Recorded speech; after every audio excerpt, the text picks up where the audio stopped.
Um unser schlagendes Herz zu erstellen, gehe in den Make Code Editor und erstelle ein neues Projekt. Wenn du ein neues Projekt öffnest, siehst du die Blöcke OnStart und Forever. Wir verwenden den Forever-Block, also werde ich den OnStart-Block loswerden, indem ich ihn in die Mitte ziehe.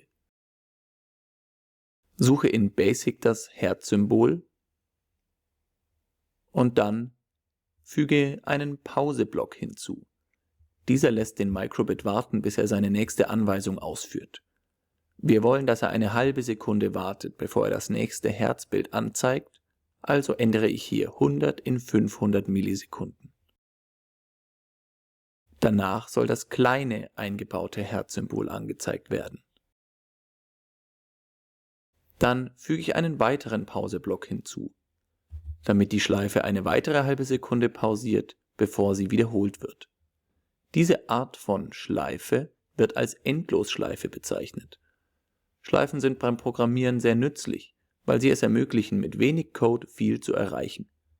In diesem Fall blinkt und schlägt das Herz für immer, oder zumindest bis du den Microbit ausschaltest oder auf die Stopp-Taste des Simulators klickst. Ich werde mein Projekt jetzt speichern und klicke auf den Download-Button, damit ich meine Hex-Datei auf mein Microbit übertragen kann. Wenn du dein schlagendes Herz erstellt hast, kannst du auch mit den anderen eingebauten Symbolen experimentieren.